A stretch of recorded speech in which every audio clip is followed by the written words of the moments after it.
নমস্কার বন্ধুরা, আমি মৌসুমী। আজ আমি তৈরি করব পেঁয়াজকলি ও আলু দিয়ে সুস্বাদু একটা রেসিপি।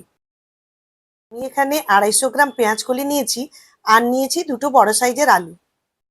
কড়াই গরম হয়ে গেছে, 3 চামচ সর্ষের তেল দিয়ে দিলাম। এর মধ্যে 1 চামচ কালো জিরে ও একটা শুকনো লঙ্কা ফোড়ন দিলাম।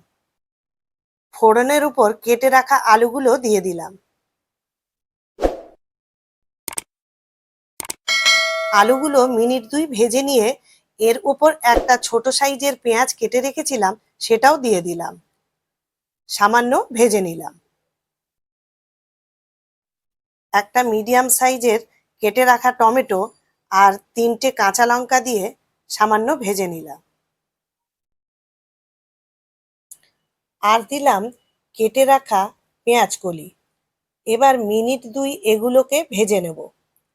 এতে 1 চামচ হলুদ গুঁড়ো ও 1 চামচ লবণ দিয়ে একটু নাড়াচাড়া করে 1/2 চামচ লাল লঙ্কার গুঁড়ো দিয়ে দিলাম। 2 মিনিট ধরে এটা আমি ভেজে নিয়েছি। এর ওপর 1/2 চামচ চিনি দিলাম স্বাদটাকে ব্যালেন্স করার জন্য।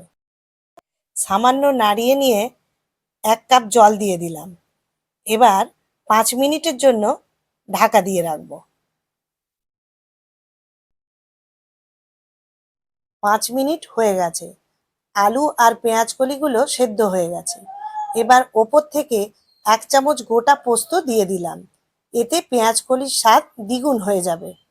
আমার পেঁয়াজকলির রেসিপিটি সম্পূর্ণভাবে তৈরি।